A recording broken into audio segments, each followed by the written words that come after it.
20 years ago, Officer Dan Williams made a decision that would change his life forever. He adopted 6 young sisters who had nowhere else to turn. Against the odds, he raised them with unwavering love and dedication, creating a bond that crossed all boundaries of race and circumstance in their small town. Now, as Dan's health begins to decline and the girls are grown, their extraordinary tribute to him will leave you speechless. What drove Dan to take that leap of faith? And how did his single act of kindness shape the lives of his daughters in ways they could never have imagined? Stay tuned to discover this incredible journey of love and loyalty. And before we dive in, let us know where you're tuning in from. If this story of family, resilience, and gratitude touches you, don't forget to hit that subscribe button for more inspiring stories like this one. In the heart of America, nestled between endless cornfields and rolling hills, lies the sleepy town of Millbury. Known for its oak-lined streets and friendly faces, it's a place where neighbors know each other by name and strangers are few. Main Street bustles only slightly, with small shops, a family-run diner, and a church that stands tall at its center, embodying the spirit of a community that holds on to each other in both the good times and the bad. At the center of this close-knit town stands Officer Dan Williams. Having served as Millbury's protector for nearly 20 years, Dan is a familiar face to all. His well-worn uniform and steady gaze are symbols of safety, yet his presence has always carried an air of loneliness, a weight he's never shared. Since his wife Sarah passed a decade ago, a deep sadness has lingered in his life, evident in the quiet way he nods to the townsfolk and his distant gaze that seems to reflect a life filled with what-ifs and could-have-been. On this particular morning, Dan patrols Main Street in his cruiser, exchanging warm nods with shop owners he's known for decades. As he passes Thompson's flower shop, Mrs. Thompson, a sprightly woman in her 60s, waves at him with a bouquet in hand. Her voice carries over the hum of his car engine. "Morning, Officer Dan. Will we see you at the church picnic this Sunday?" Dan's smile falters slightly as he returns her wave. "I'll try, Mrs. Thompson, but you know, duty calls." As he drives off, he can't ignore the pang of regret that's become all too familiar. He knows Mrs. Thompson means well, but since Sarah's passing, gatherings have only amplified the emptiness he feels. The lively energy of others' families serves as a constant reminder of the family he and Sarah had once dreamed of creating. A dream left unfulfilled. Back at the station, Dan's colleagues greet him with a mix of respect and distance. They admire his dedication and quiet strength, but his reserved demeanor often keeps them at arm's length. His closest friend and colleague, Sergeant Mark Taylor, stops him on his way in. "Dan, you got a minute?" Mark's voice is soft, carrying the weight of concern. Dan nods, following him into his office. "Dan," Mark begins, leaning back in his chair, "it's been 10 years since Sarah passed. The guys and I were just worried about you. Maybe it's time you let yourself live again." Dan's jaw tightens, his gaze fixed on a spot just over Mark's shoulder. "I appreciate the concern, Mark, but I'm fine. This job keeps me busy." Mark sighs, recognizing the wall Dan has built. All right. Just remember we're here if you ever need us." Dan manages a tight nod before heading back to his desk, the feeling of emptiness lingering like a shadow that follows him, even when he's surrounded by people. That same emptiness fills his quiet home each night. A place that once held the promise of family now serves as a silent reminder of everything he's lost. What Dan doesn't know is that fate has a way of intervening in the most unexpected moments. Have you ever felt like a part of your heart was missing? Officer Dan Williams feels this every day. But something incredible is about to enter his life. Something that might just change everything.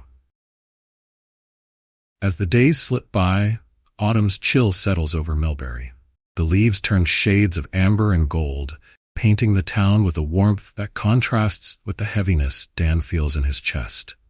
On a routine patrol one crisp afternoon, he finds himself lost in thought, wondering how he'll get through the winter repairs his old house desperately needs.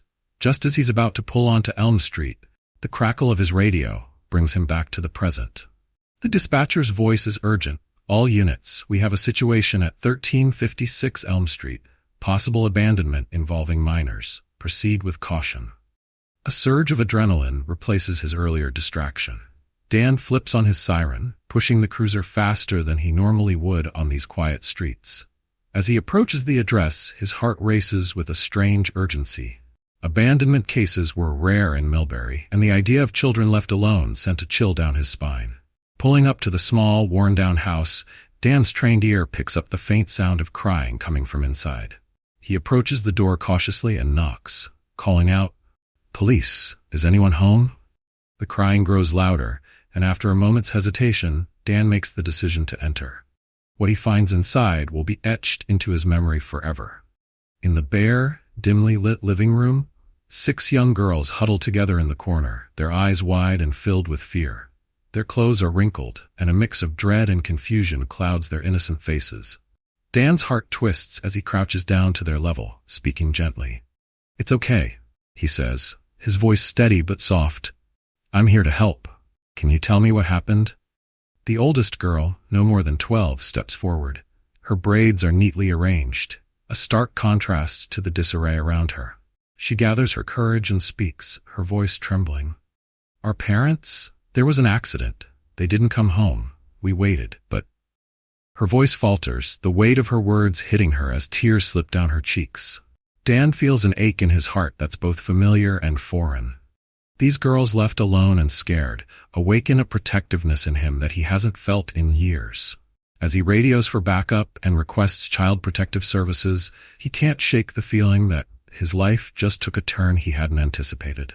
Within an hour, social workers arrive, gathering details and assessing the situation. Dan learns that the girls' parents died in a car accident days earlier, leaving no immediate family to step in. Now, without relatives able to take all 6 girls, they're facing separation and placement into foster care. A fate that feels unbearably harsh, given everything they've already lost. As the social workers discuss the girls' future, Dan overhears snippets of the conversation. Keeping them together will be difficult. Older ones might struggle to find homes, cultural challenges.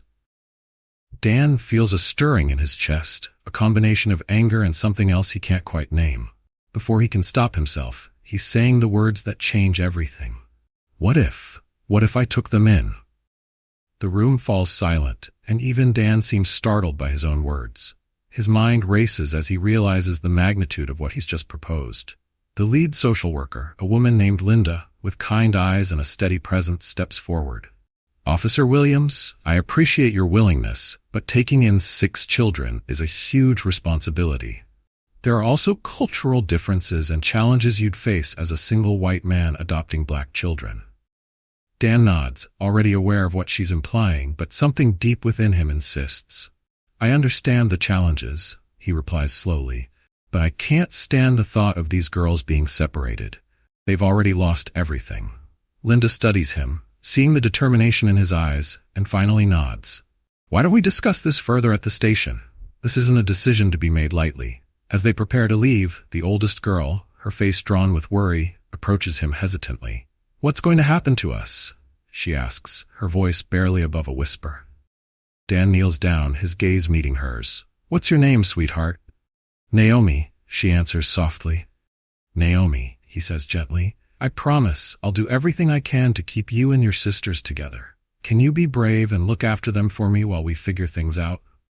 Naomi nods, a glimmer of hope brightening her tear-filled eyes. As he follows the social workers out of the house, Dan can't shake the feeling that this decision, though daunting, is somehow right. A sense of purpose stirs within him, and as he glances back at Naomi and her sisters, he knows that his life, and theirs, is about to change forever. Imagine finding 6 young lives forever changed, with nowhere to go. What would you do if you were in Dan's shoes? Would you have made the same choice? Back at the station, Dan finds himself surrounded by skeptical looks and cautious voices. His decision has sparked a whirlwind of questions, paperwork, and long conversations with social workers and legal representatives. He knows the idea of a single man adopting 6 children is unconventional, to say the least, but his resolve is unwavering. The image of Naomi and her sisters, scared, alone, and unsure of their future, haunts him. Sergeant Mark, his closest friend and mentor, pulls him aside, his face etched with worry. "Dan, have you lost your mind? You can't just adopt 6 kids on a whim. Dan runs a hand through his hair, his voice low but steady. This isn't a whim, Mark. I don't know how to explain it, but those girls need a home, and I think I need them just as much. Mark sighs, shaking his head, but there's a hint of understanding in his eyes. All right, if this is what you really want, just know it's not going to be easy. But I'll be here for you, whatever you need. The night stretches on, with Dan fielding an onslaught of questions from social workers, lawyers, and child welfare experts. They probe into his motivations, his finances, and his understanding of the unique challenges he would face. Each question is layered with skepticism. Each answer is met with a mix of doubt and caution. But Dan's resolve only strengthens as the hours tick by. I know it won't be easy, he admits, his voice thick with emotion. But I've spent my life protecting this town and the people in it. Now I have a chance to make a real difference in the lives of these girls, and I can't turn my back on them. Linda, the lead social worker, watches him closely. As the meeting wraps up, she pulls him aside. Her expression is serious, yet there's a warmth in her eyes he hadn't noticed before. Officer Williams, she begins, I want you to fully understand what you're committing to. These girls have been through trauma. They'll need patience, understanding, and a lot of love. Are you ready for that? Dan meets her gaze, his own expression a mixture of vulnerability and fierce determination. Linda, he says quietly, I've been alone for a long time. I thought my chance at having a family was gone. Meeting these girls woke something up inside me. I know it's going to be hard, but I'm willing to do whatever it takes. Linda studies him for a moment, then nods, a small smile playing at the corners of her mouth. All right, Officer Williams, if you're willing to put in the effort, then we'll do our best to support you. This will take time, but maybe, just maybe, it can work. The first rays of sunlight creep over the town as Dan finally leaves the station, exhausted but filled with a renewed sense of purpose. As he sits in his cruiser, his mind drifts to thoughts of what lies ahead. Bedtime stories, school projects, learning to braid hair, and navigating the cultural complexities of raising 6 black girls as a single white man. The road ahead feels both terrifying and exhilarating, but Dan finds himself ready for the journey. Later that morning, he arrives at the temporary foster home where the girls are staying, his heart pounding with both excitement and nerves. As he knocks on the door, he can hear the faint sounds of voices from inside, growing louder as they near the entrance. When the door opens, Naomi stands there, her face a mixture of hope and uncertainty. Dan kneels down, smiling warmly at her, and the curious faces of her sisters peeking out from behind. Hello, Naomi. I told you I'd do everything I could to keep you girls together, remember? Naomi nods, her wide eyes searching his face for reassurance.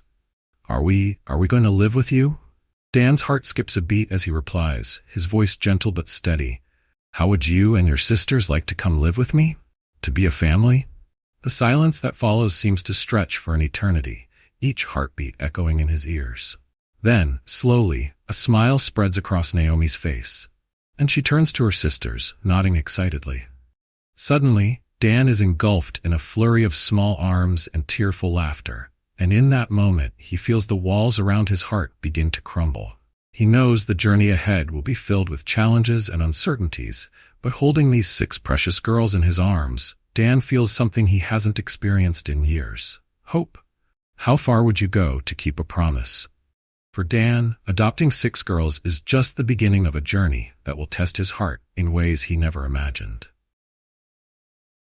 It's been 3 months since Dan brought Naomi, Sasha, Kayla, Zoe, Mia, and tiny Jasmine into his life. Each day has been a whirlwind of new challenges and small victories. His once quiet house is now filled with laughter, tears, and the endless questions of 6 curious minds.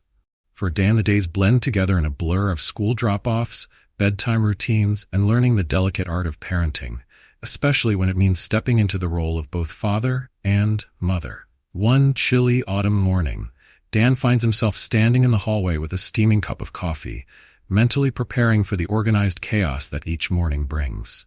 He takes a deep breath before opening the door to the girls' shared room. Inside, he's met with sleepy greetings, a tangle of blankets, and hair that looks like it's taken on a life of its own overnight. Good morning, girls, he says, his voice warm but carrying an edge of uncertainty. Time to get up and ready for school. Naomi, the oldest at 12, is already out of bed, helping 4-year-old Jasmine find her shoes. She looks up at him and smiles. "Dad," she calls out, using the title that still fills Dan's heart with pride and surprise every time he hears it. "Can you help with Jasmine's hair? I need to get Zoe and Mia started on breakfast." Dan nods, though a knot of anxiety tightens in his stomach. Hair care has become his Achilles heel, and the countless tutorials he's watched haven't made it any easier. But he's determined to get it right. He kneels down in front of Jasmine, who gazes up at him with big, trusting eyes, her curls forming a wild halo around her head. Dan picks up the brush with as much confidence as he can muster. "All right, sweetheart," he says, attempting to sound upbeat. "Let's see what we can do." 15 minutes and several small protests later, Jasmine's hair resembles something closer to a lopsided bird's nest than the neat braids Dan had envisioned. He sighs, feeling a familiar wave of inadequacy rise within him. "I'm sorry, Jasmine," he says softly, touching her cheek gently. "I'm still learning." Jasmine pats his hand with her small, chubby fingers, her eyes filled with wisdom beyond her years. "It's okay, Daddy," she whispers. "You tried." The words hit him deeply, a reminder that love and effort mean more than perfection. As he leads the girls downstairs, he can't help but notice some of the curious glances from neighbors as he ushers all 6 into his car. Mrs. Thompson, who usually greets him warmly from her porch, watches with a furrowed brow, her expression a mixture of curiosity and skepticism. Dan feels a twinge of frustration but pushes it aside, focusing on getting everyone safely buckled and ready for the school day. The drive is filled with the girls' chatter, last-minute homework questions, and even a spontaneous sing-along. It's noisy, unpredictable, and something Dan wouldn't trade for the world. When they finally reach the school, Dan watches as Naomi, holding Jasmine's hand, leads her sisters through the school gates. His heart swells with pride and a touch of worry. He knows they'll face challenges he can't fully understand, experiences he'll never be able to prepare them for, no matter how hard he tries. Back at the police station, Dan is met with a mix of curious glances and outright stares. Some of his colleagues have questions they're too polite to voice, while others, like his partner Mark, aren't so subtle. "Dan," Mark says as he pulls him aside, "can we talk?" They step into the break room, and Mark doesn't waste any time. "Look, I know you think you're doing a good thing here," he begins, his tone laced with concern, "but have you really thought this through? Taking on 6 kids. Especially, well, you know, it's a lot for anyone, let alone a single guy like you." Dan takes a deep breath, feeling a surge of defensiveness rise within him, but he keeps his voice steady as he replies, "I appreciate your concern, Mark, but those girls are my family now. It's not easy, but it's right. I need you to trust me on this." Mark raises his hands in surrender, sensing Dan's resolve. All right, just know that I've got your back if things ever get tough." As the weeks turn into months, Dan finds himself learning new things daily. He's becoming a master at cooking meals that satisfy 6 different preferences, almost mastering the art of braiding and navigating sisterly squabbles with surprising ease. But the biggest learning curve comes in understanding the world through his daughter's eyes, a world that is different from the one he grew up in. One Sunday morning, as he struggles to get the girls ready for church, he realizes something important. He's never actually attended the church they used to go to with their parents. Determined to bridge the gap, he decides to join them, even though he knows it'll be uncomfortable. When they walk into the church, Dan feels every eye on him. His daughters sense his discomfort, and Naomi reaches over to give his hand a reassuring squeeze. Together they navigate the service, with Dan finding himself drawn into a world of vibrant music, passionate preaching, and a sense of community that feels both foreign and welcoming. Would you step into a world unfamiliar to you, just to understand the ones you love? Dan's journey has only just begun, and it's already showing him the true meaning of family. As the service unfolds, Dan notices his daughters' faces light up with joy as they sway to the rhythm of the choir's songs. The experience is unlike anything he's known. The music vibrant and alive, the congregation responsive, and the preaching filled with a passion he's rarely encountered. For the first time, he sees his daughters fully immersed in something that is deeply a part of them, and he realizes that he has so much yet to learn about their world. After the service, as Dan and the girls prepare to leave, an older woman approaches him. She carries herself with an air of kindness and wisdom, her eyes warm as she regards him with a slight smile. "You must be Officer Williams," she says, her voice calm and steady. "These sweet girls here are lucky to have you." Dan extends his hand nervously, still feeling out of place. "Yes, ma'am. Dan Williams. It's nice to meet you." The woman, who introduces herself as Mother Ella, studies him with a gentle smile. "You've taken on quite a challenge, Officer Williams, but I can see the love in your eyes. You come to me if you ever need any help with these little ones, you hear?" Dan feels a wave of relief wash over him. "Thank you, Mother Ella. I think I might just take you up on that offer." Over the next few months, Dan begins to lean on the church community more than he ever expected. He attends potlucks where he learns to make southern dishes like collard greens and cornbread under the watchful eye of Mother Ella. He listens as others share stories of resilience, struggles, and triumphs, stories that deepen his understanding of his daughter's heritage and the world they are growing up in. Slowly but surely, Dan begins to feel like he belongs, just as much as his daughters do. At home, the bond between Dan and the girls strengthens day by day. Each one of his new daughters blossoms into her own unique personality, and he marvels at the strong, resilient young women they are becoming. Naomi, the oldest, is the natural leader. She's mature beyond her years and is always looking out for her younger sisters. Dan often finds her patiently helping them with their homework or mediating disagreements with a calm wisdom that never fails to impress him. Sasha, 10 years old, is the artist of the family. Her room is a treasure trove of drawings, sketches, and colors, and Dan proudly displays her latest creations on the fridge, each one a testament to her vivid imagination and talent. Kayla, 8, is the athlete. She's full of energy and passion for sports, and Dan spends many evenings in the backyard, practicing basketball shots with her or teaching her the basics of football. Her determination and competitive spirit are contagious. Then there's Zoe, 6, the quiet bookworm. She's almost always got her nose buried in a book, and Dan has had to establish a strict no reading at the dinner table rule after catching her sneaking in a few pages during family meals. Her curiosity and thirst for knowledge remind him of the importance of nurturing her interests. Mia, 5, is the family's entertainer. She loves to sing and dance, often staging little shows for her sisters in the living room, complete with makeshift costumes and dramatic flair. Her laughter fills the house with a joy that's impossible to resist. And finally, little Jasmine, who is 4, is the peacemaker.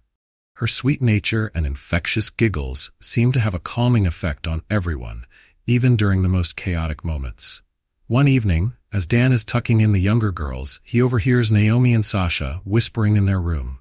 Concerned, he knocks softly on the door and pokes his head inside. "Everything okay in here?" Naomi and Sasha exchange glances before Naomi speaks up. "Dad, can we talk to you about something?" Dan sits on the edge of the bed, his heart pounding slightly. "Of course. What's on your mind?" Sasha, her voice barely above a whisper, says, "Some kids at school, they've been saying things. About us, about you." Dan's heart sinks. He's known this day would come, but had hoped he could shield them from these hurtful experiences. "What kind of things, sweetheart?" he asks gently, trying to keep his voice calm. Naomi jumps in, her voice tight with emotion. "They say we're not a real family, that you can't be our real dad because you're white and we're black. They say you probably just felt sorry for us." Dan takes a deep breath, his heart breaking for his daughters, who are too young to face such harsh judgments. He pulls them both into a tight hug, his voice thick as he speaks. "Listen to me, girls. We are a real family. Love makes a family, not the color of our skin. I didn't adopt you out of pity. I chose you because I love you.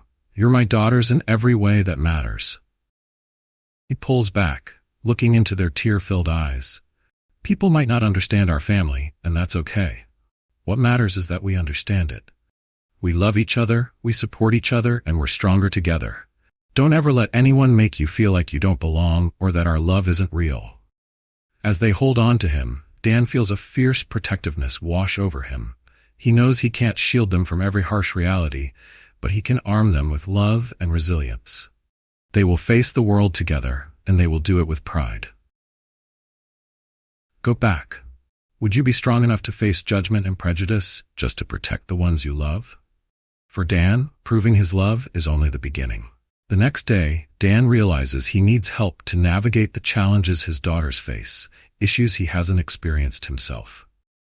Unsure where to start, he reaches out to Mother Ella, the kind church elder who has become something of a guide for him.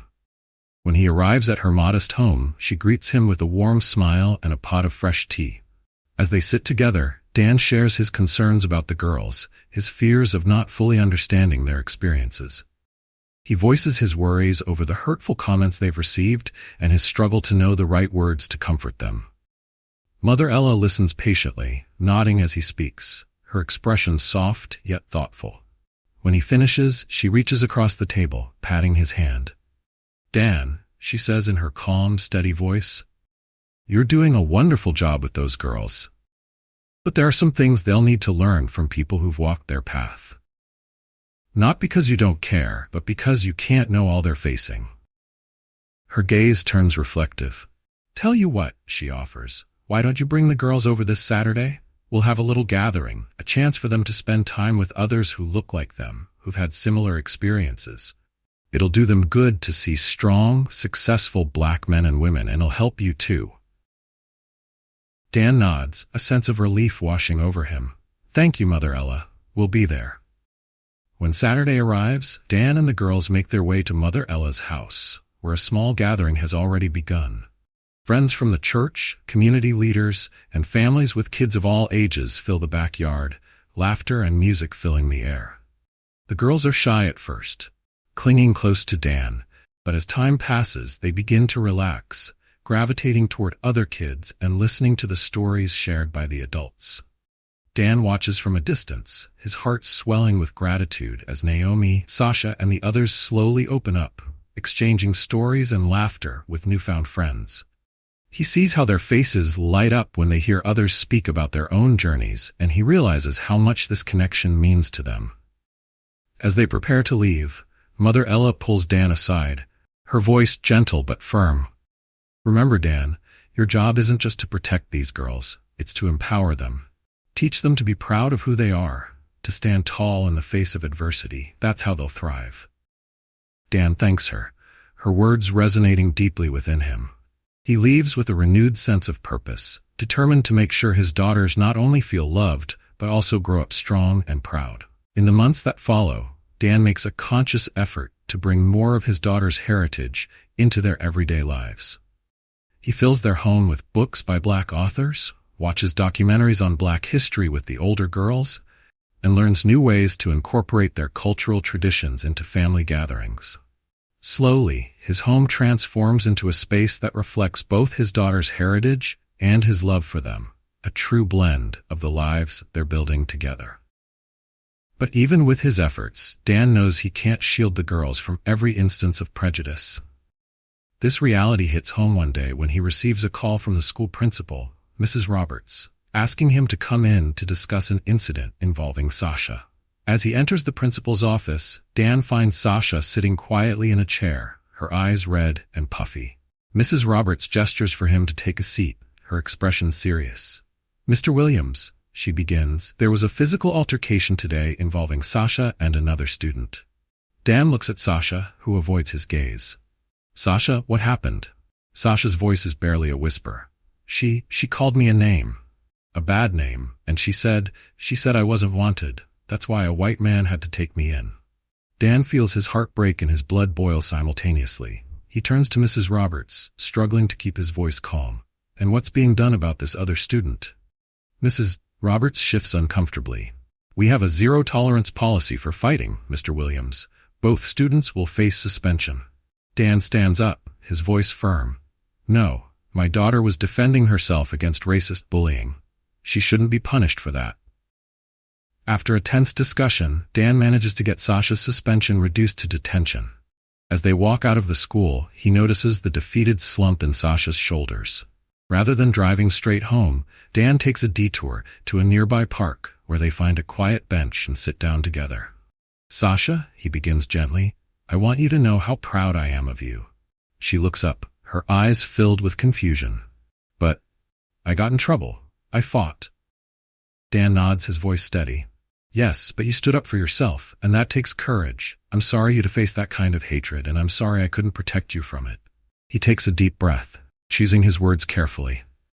"The world isn't always fair, sweetheart. Sometimes people will judge you or try to hurt you because of the color of your skin. It's not right and it's not fair, but it's a reality you'll have to face."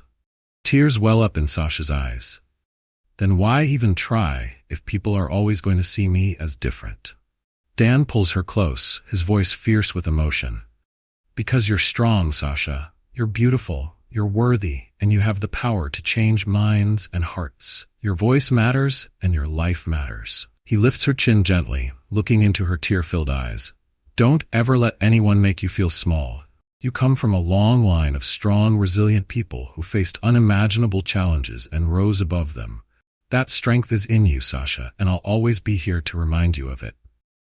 As they sit together, Sasha nestled against him, Dan feels a powerful sense of responsibility settle over him.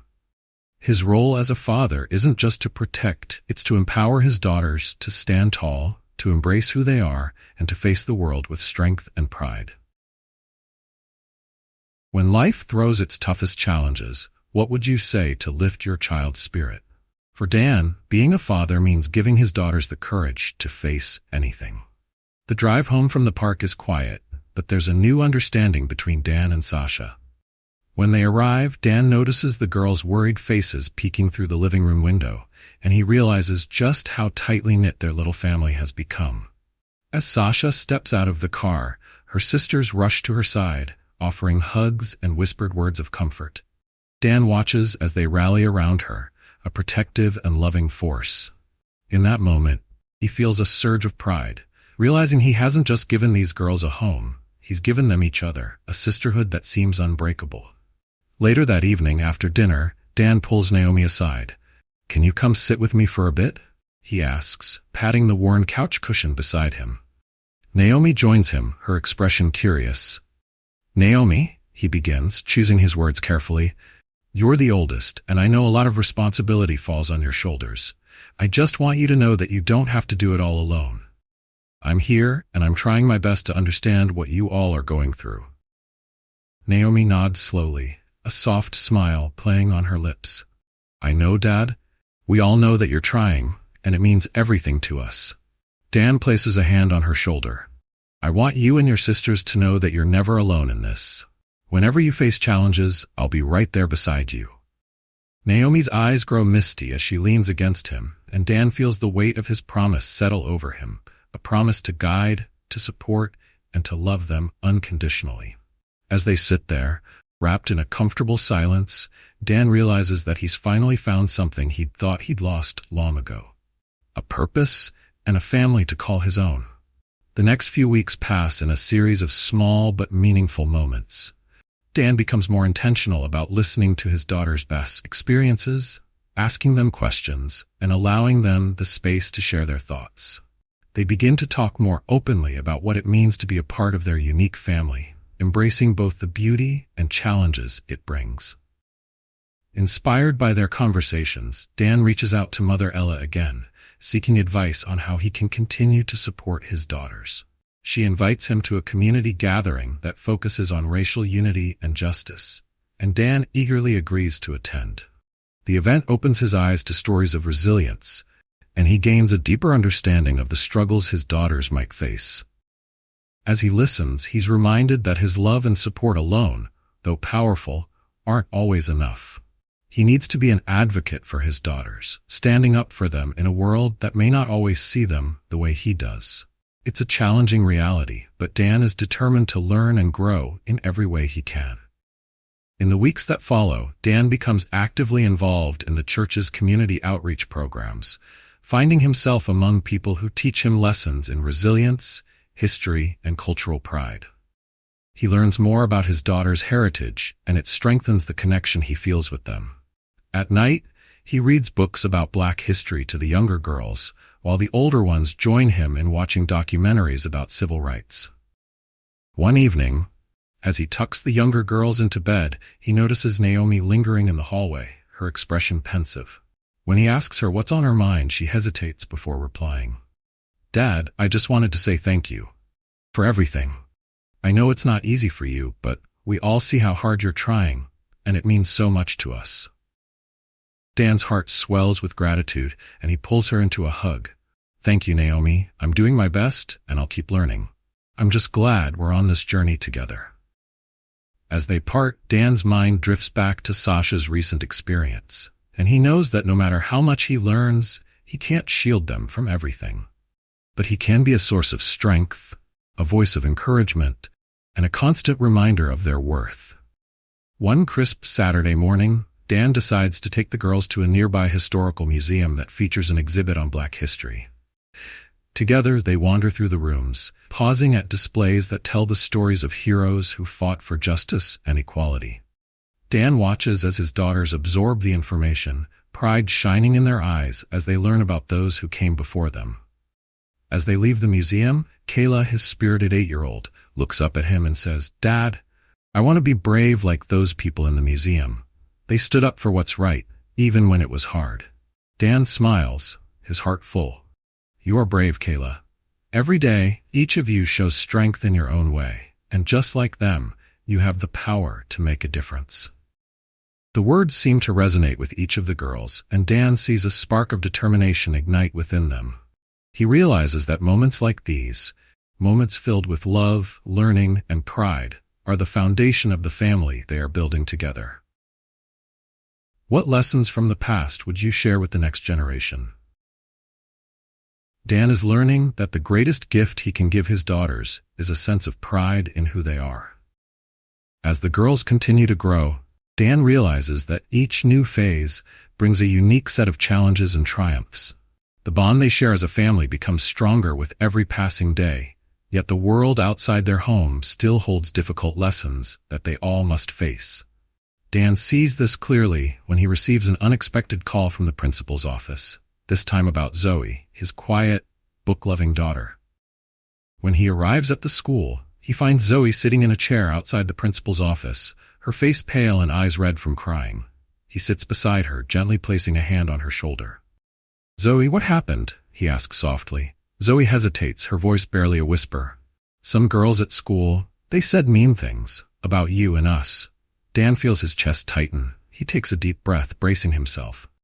"What did they say?" Zoe swallows hard, her small hands clenched together. They said that you're not our real dad. We're not a real family because we don't look alike, and that you only adopted us because you felt sorry for us." Dan's heart aches as he pulls her into a hug. "Zoe," he says firmly, "listen to me. We are a real family. Love makes us a family, not what we look like or what anyone else thinks. I didn't adopt you because I felt sorry for you. I adopted you because I love you and because I chose you. You're my daughter, and you always will be." Zoe looks up at him, her eyes filled with both sadness and relief. "I know, Dad, but it still hurts." Dan nods, understanding all too well. "I know it does, sweetheart, and I'm sorry you had to go through that. But remember, no one else defines who we are except us, and as long as we know what we mean to each other, that's all that matters." After a few quiet moments, Zoe manages a small smile, and Dan feels a surge of pride for the strength she's showing. He holds her close, vowing to be her steady support through whatever challenges they may face. As the weeks go on, Dan becomes increasingly aware that his role as a father extends beyond protection. He's there to teach, to guide, and to build a foundation of self-worth and resilience in his daughters. He begins organizing regular family talks, where they all gather in the living room, sharing stories, asking questions, and discussing anything on their minds. These moments become cherished traditions, giving each of the girls the confidence to speak openly about their thoughts, hopes, and fears. One evening during a family talk, Naomi, ever the mature one, broaches a topic that Dan hadn't considered. "Dad," she begins carefully, "do you ever feel like people treat us differently? Like they don't quite understand our family?" Dan pauses, realizing the truth of her words. Yes, sometimes I do. I think there are people who don't understand, who might not even want to understand. But that's their issue, not ours. What matters is that we understand each other, and that we're strong together. The girls nod, each taking in his words in their own way. The room fills with a quiet resolve, and Dan senses that this understanding has brought them even closer. As the months turn into years, the challenges continue to come, but so do moments of joy, growth, and resilience. Each of the girls finds her own way of navigating life's difficulties, with Dan by their side every step of the way. Then, one bright spring day, Dan receives a letter from Sasha's school.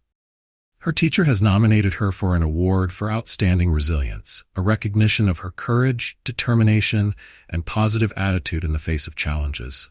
As Dan reads the letter aloud at the dinner table, the girls erupt into cheers, their pride for their sister shining bright. Sasha blushes, a shy smile tugging at her lips. "I didn't do anything special," she murmurs. Dan shakes his head, his voice filled with pride. "Sasha, you've done more than you know. You've shown strength, kindness, and perseverance.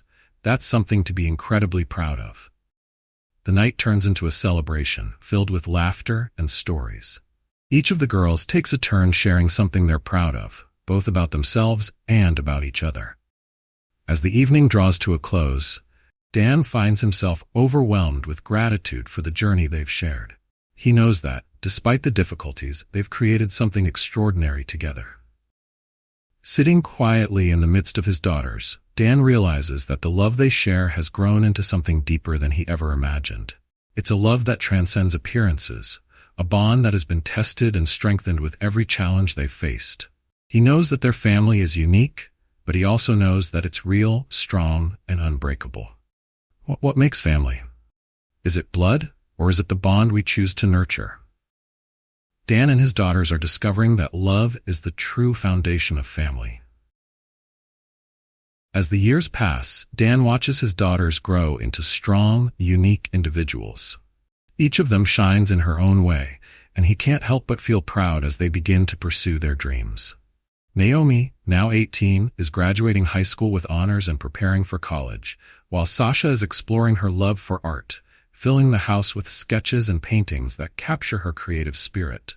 The other girls are excelling in their own ways, finding passions that reflect their personalities. But just when life seems to be on an even keel, Dan begins to experience unexplained fatigue. At first, he chalks it up to getting older. He's in his early 60s now, after all. Yet, as the months pass, the symptoms grow harder to ignore. Shortness of breath, a persistent cough, and sudden weight loss start to worry him. He tries to hide his symptoms from the girls, not wanting them to worry, but it becomes increasingly difficult as his condition worsens. One bright afternoon, while they're celebrating Zoe's acceptance into a prestigious writing program, Dan feels a wave of dizziness while manning the grill. He grips the edge of the grill tightly, his vision blurring as the voices around him fade. The last thing he hears is Naomi's panicked voice calling his name before everything goes dark. When he regains consciousness, he's in a hospital room, surrounded by worried faces. His daughters are gathered around his bed, their eyes filled with concern. Naomi, her usual calm demeanor breaking, speaks first. "Dad, why didn't you tell us you were feeling sick?" Dan tries to manage a weak smile, but it only comes out as a grimace. "I didn't want to worry you girls. You all have your own lives. I didn't want to be a burden." Simone, who's been holding his hand, squeezes it tightly. "Dad, you've never been a burden. You're our rock. We're here for you, just like you've always been there for us." The doctor soon enters, and Dan's heart sinks as he delivers the diagnosis: Stage 3 lung cancer. The room goes silent, each of the girls processing the reality of what lies ahead. The doctor outlines the treatment plan, explaining that the road ahead will be grueling and uncertain, filled with rounds of chemotherapy and radiation. Dan listens, his mind a blur of worries, not for himself, but for the milestones he fears he'll miss in his daughters' lives. But as he looks around the room at their determined faces, he realizes he isn't facing this alone. His daughters are strong, resilient, and united, ready to support him in the same way he supported them all these years. In the days that follow, each of the girls steps into a role that suits her best, becoming a vital part of Dan's support system. Naomi, with her natural leadership, takes charge of coordinating Dan's care, researching treatment options, and attending every doctor's appointment as his advocate. She's fiercely protective of him, her strength a mirror of his own. Simone uses her artistic talent to brighten his days. She decorates his hospital room with colorful paintings and sketches that reflect their family's journey. Every picture brings a piece of home to the sterile environment of the hospital, reminding Dan of the life he's fighting to return to. Sasha, the athlete, becomes his personal trainer on days when he feels strong enough to move around. She encourages him to take short walks and helps him do gentle exercises, infusing the routine with laughter and gentle competition that lifts his spirits. Zoe, ever the bookworm, spends hours at his bedside, reading aloud from inspiring biographies and novels filled with messages of hope and resilience. Her quiet presence soothes him, each word a reminder of the legacy he's built in the lives of his daughters. Meanwhile, Mia channels her passion for community activism into raising awareness about lung cancer. She organizes fundraisers at her school and around town, rallying support for research and early detection. Her fierce dedication inspires both her family and community, proving that even at a young age she has the power to make a difference. And then there's Jasmine, the youngest, who becomes Dan's constant companion. Her laughter, gentle hugs, and pure-hearted care act as a balm to his spirit, helping him face the hardest days with a sense of peace and love that only she can bring. With their combined efforts, Dan finds reserves of strength he hadn't known he possessed. The treatments are brutal, but his daughter's support makes every battle bearable. Each round of chemo becomes not just a fight for his own survival, but a testament to the unbreakable bond they share, a bond that grows deeper with every challenge they face together. One evening, as Dan sits on the porch with Tiana, he feels a rare moment of calm. They watch the sunset, the sky painted with hues of orange and pink, and Tiana speaks softly. "You know, Dad, I've been thinking a lot about the night I ran away. I was so angry, thought you couldn't understand me. But now, seeing you fight through this, I realize that strength and love come from you." Dan feels a lump in his throat as he pulls her close. "I'm proud of you, Tiana, all of you. You're my strength, too." In that quiet moment, he realizes that his role as a father has come full circle. His daughters, once the ones he had to protect, have now become his source of strength, standing by him through his darkest days. Would you have the strength to face your greatest fears with those you love by your side? Dan's journey shows that family is the greatest source of courage. As the months roll on, Dan's condition slowly improves, thanks to both the rigorous treatments and the unwavering support of his daughters. The days are still challenging, but every step forward feels like a victory. The girls have grown closer than ever, each carrying a piece of Dan's hope and resilience within her heart.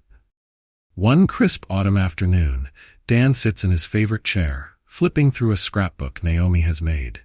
It's filled with photos, ticket stubs, and notes that capture their family's journey, from their early days together to the most recent battles they've fought side by side.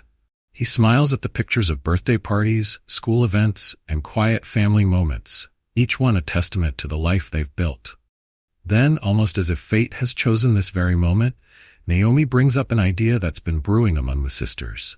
She sits down beside him, her eyes shining with excitement and a touch of nervousness. "Dad," she begins, "the girls and I have been talking. We were thinking about starting a foundation in your name, a foundation that would help foster kids find permanent homes. We want other children to have the same chance we did." Dan's eyes widen in surprise, his heart swelling with pride. "A foundation? That sounds amazing, but girls, that's a big commitment." Naomi nods, her voice filled with conviction.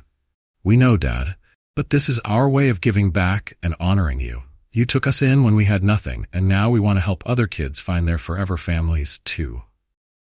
The other girls gather around, each one sharing her vision for the foundation. Simone talks about offering art programs to foster kids. Sasha suggests sports and physical activities. Zoe proposes literacy and reading workshops. Mia dreams of community outreach events. And Jasmine, ever the peacemaker, imagines a network of mentors who can offer emotional support. Tears well up in Dan's eyes as he looks at each of his daughters. You girls, you've made me prouder than I ever thought possible. Starting a foundation is a beautiful way to carry forward what we've built together. I'll help in any way I can." With his blessing, the girls throw themselves into the project with passion. They name it the Dan Williams Foundation for Foster Care and Family Support. The mission is clear: to help foster children, particularly those facing cultural challenges or sibling separation, find stable and loving homes. They want to ensure that other children have the same chance at happiness and family unity that they've experienced. Naomi takes charge of the logistics, coordinating with local agencies, community leaders, and potential donors.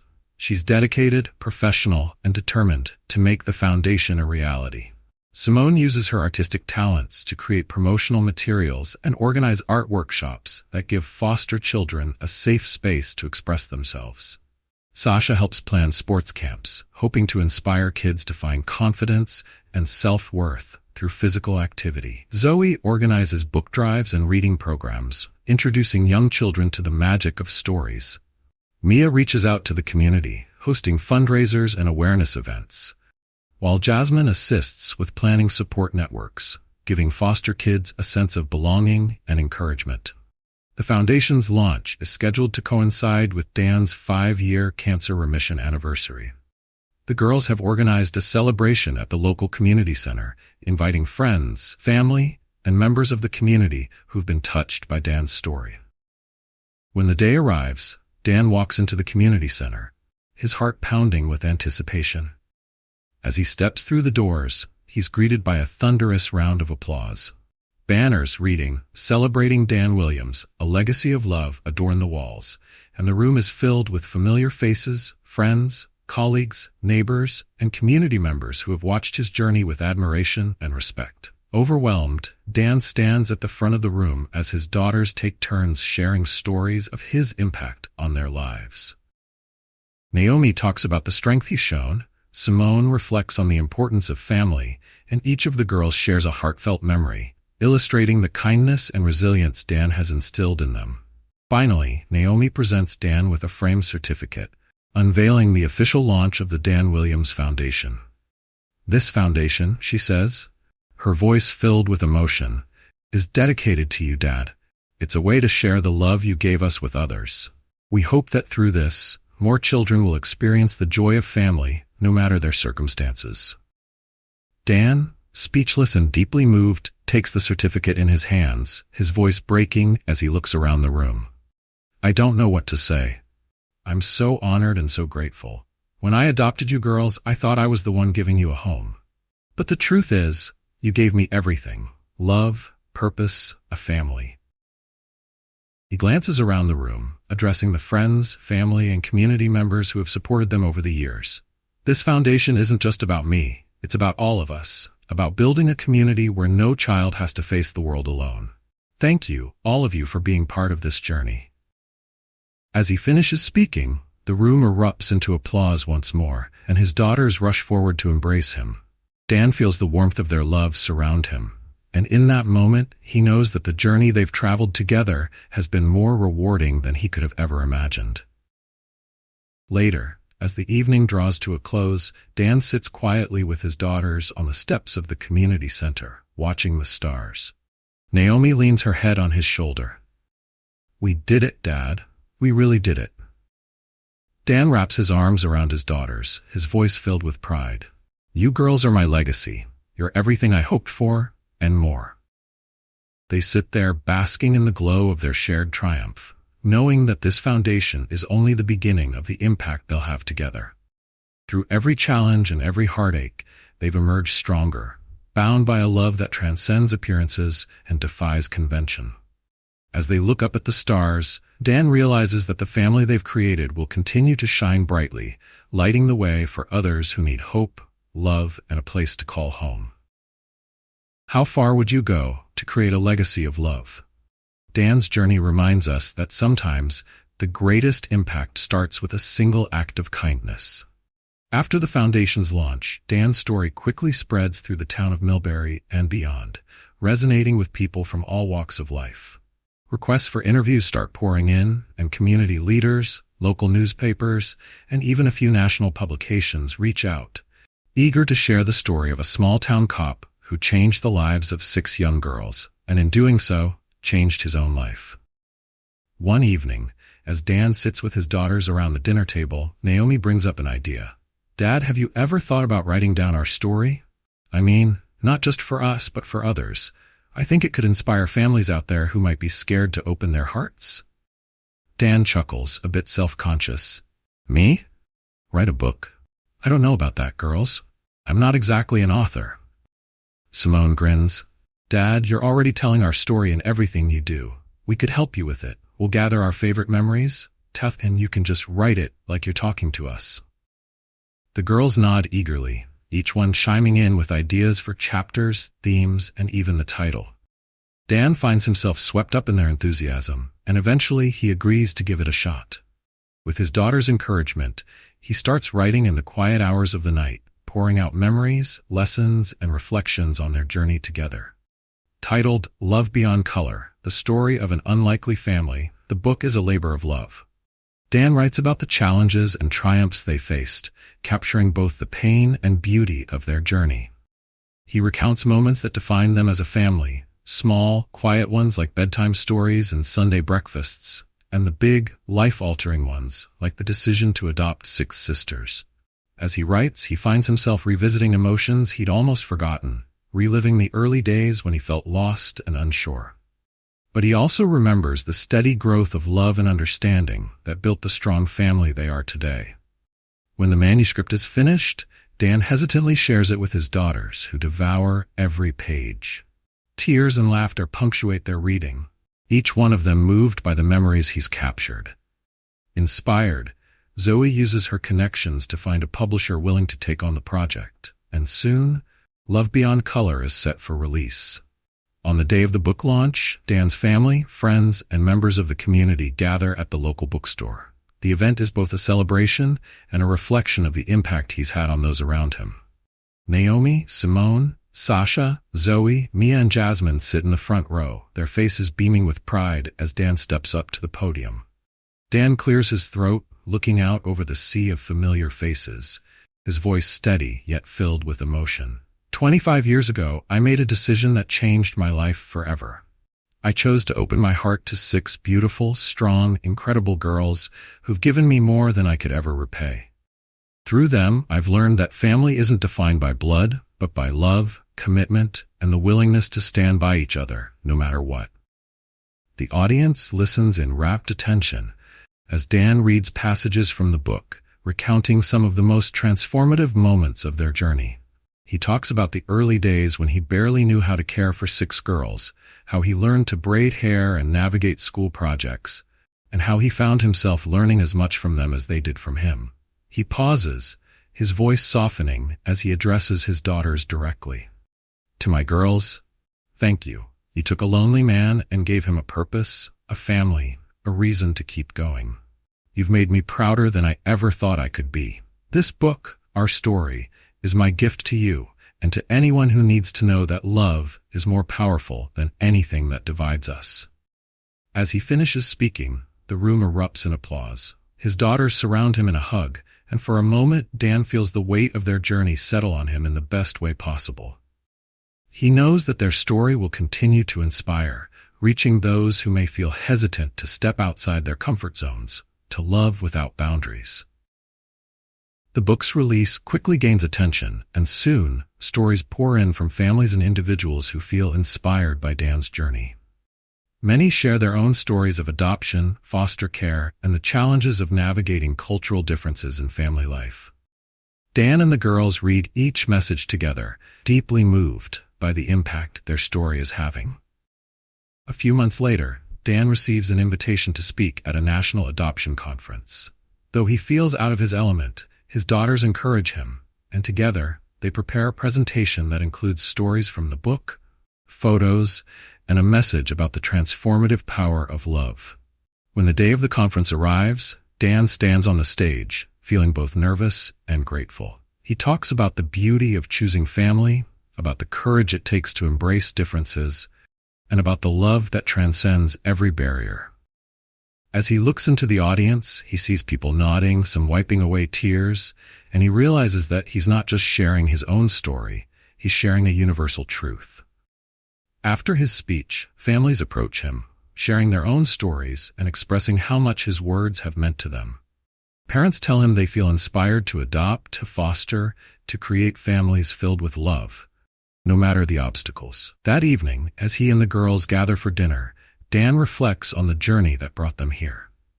What began as a single act of compassion has rippled outward, touching lives in ways he never could have anticipated.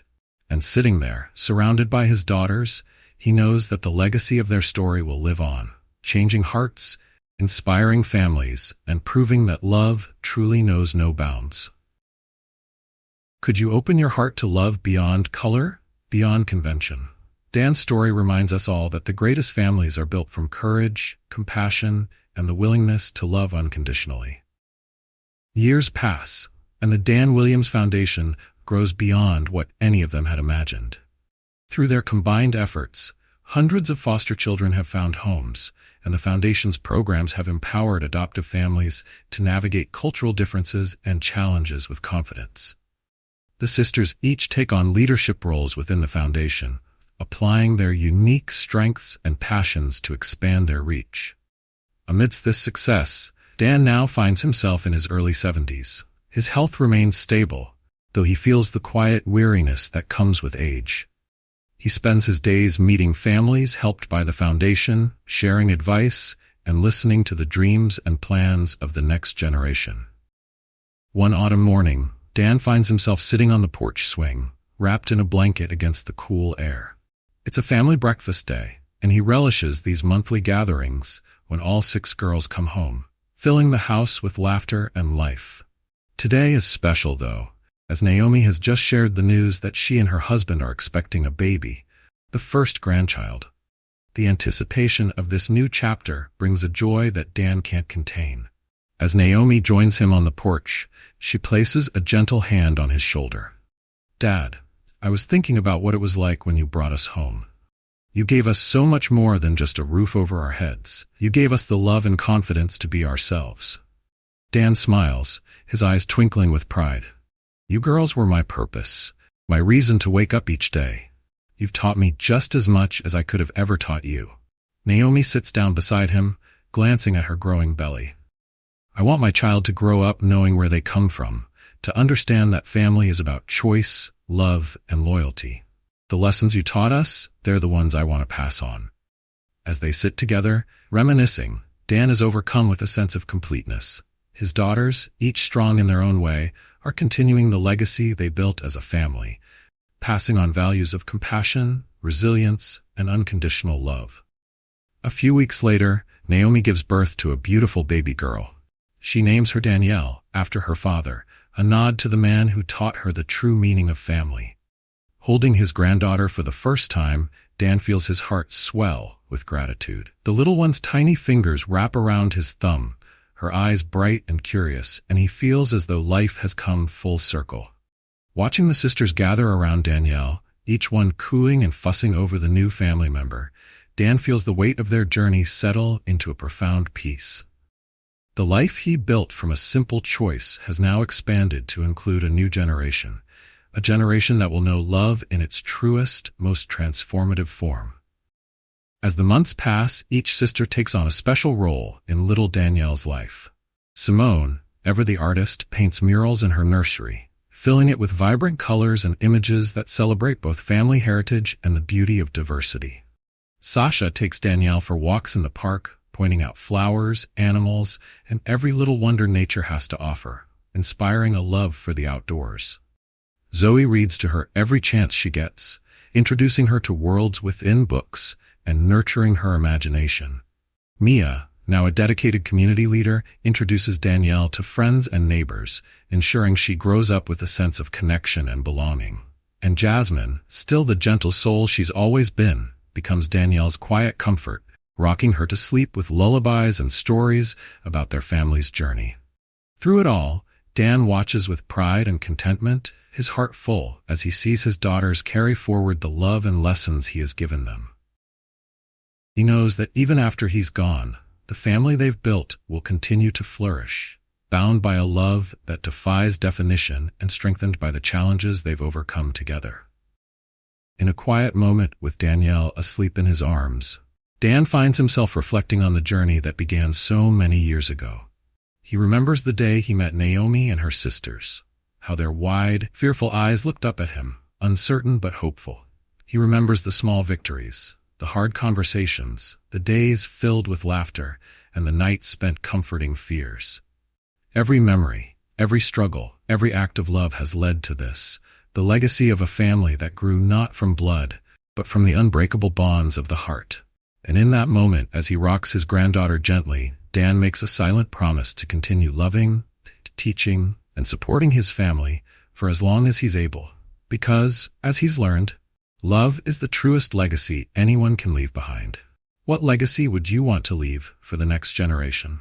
Dan's journey shows us that love, above all, is the greatest gift we can pass on. 5 years later, the Williams family is preparing for a special anniversary, the 30th year since Dan first became a father to 6 amazing daughters. The family decides to host a reunion at the community center, the same place where they had launched the Dan Williams Foundation years before. The girls want to honor Dan's legacy, inviting not only friends and family, but also the many families touched by the foundation. The town of Millbury buzzes with excitement, each resident eager to celebrate a story that has inspired them all. As the family gathers to set up decorations, Dan marvels at the transformations each of his daughters has undergone.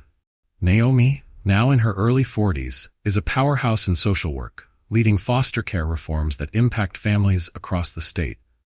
Simone's art career has flourished, with galleries showcasing her works that explore family, resilience, and cultural identity.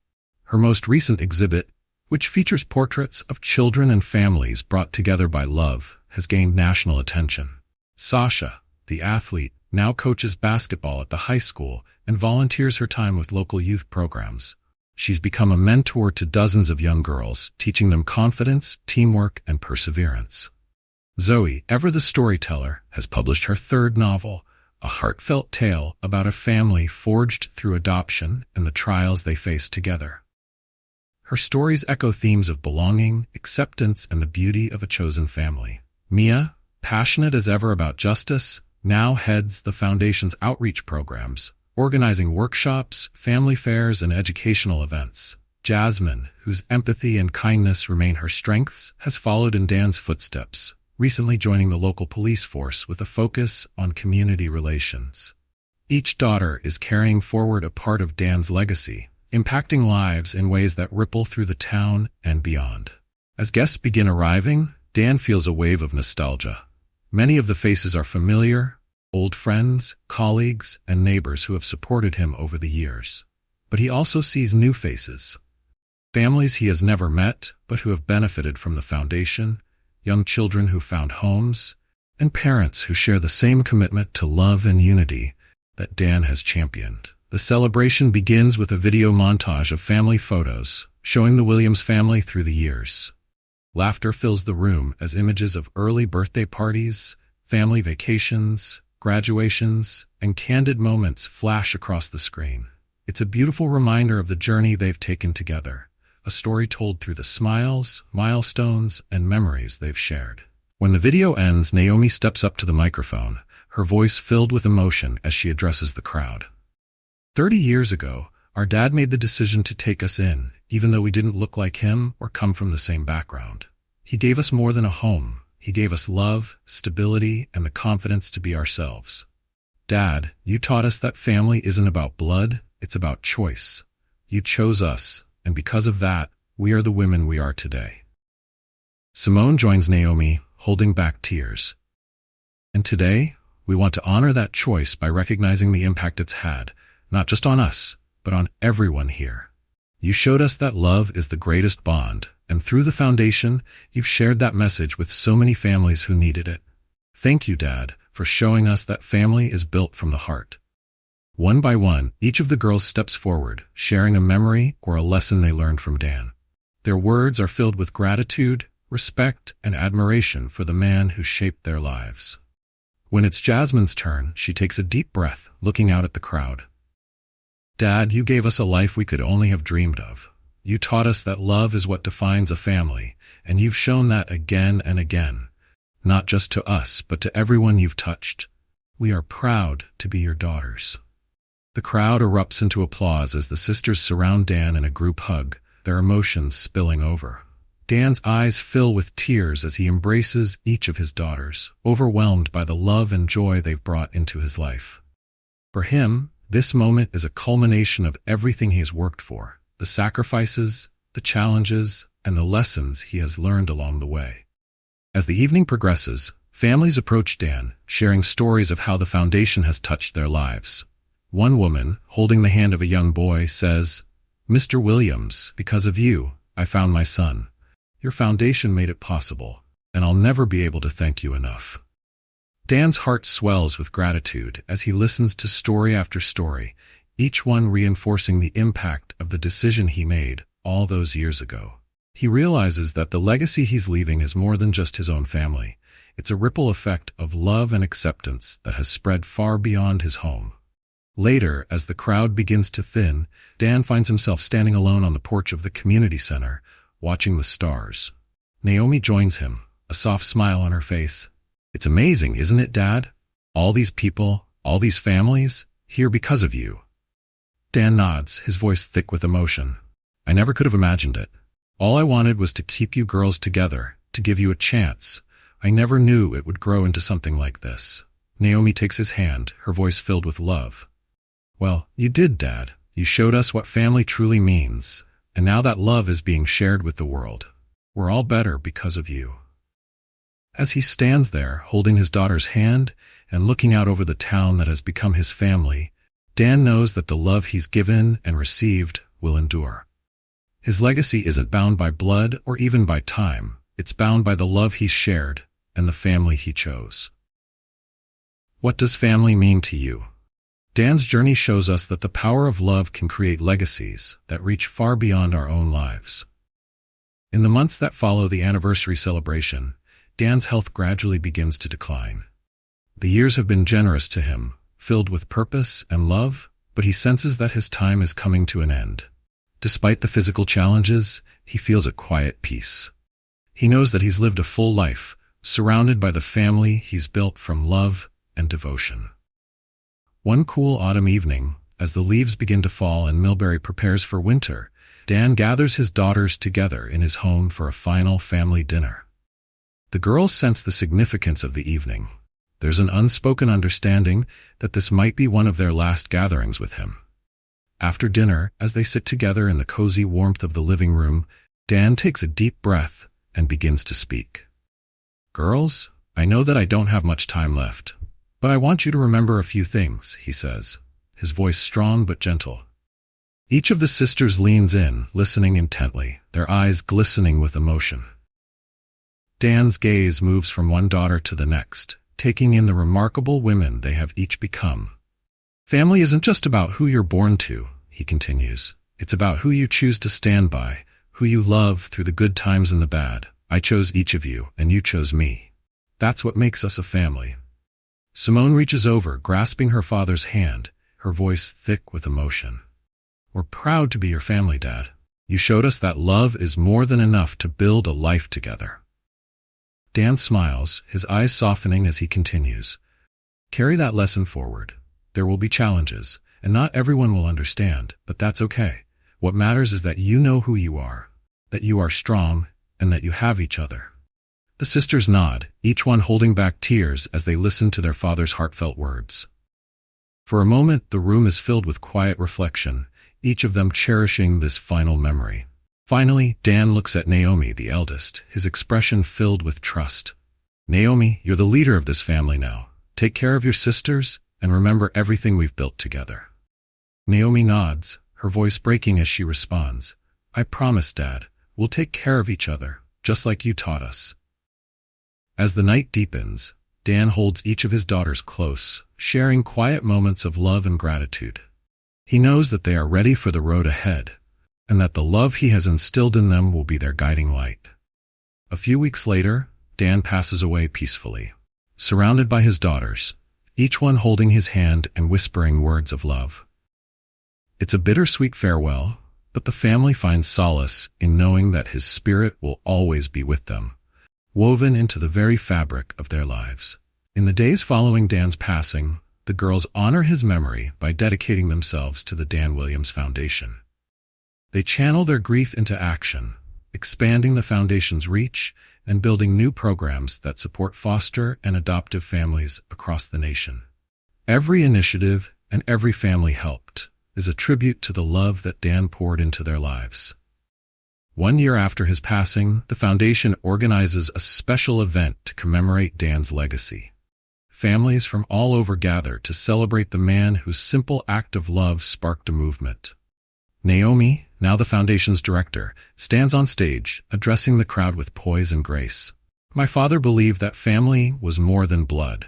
It was a choice, a commitment to love and support one another, she says, her voice steady despite the emotions welling up inside. He showed us that love can conquer any divide, and that family is about the people you choose to hold close.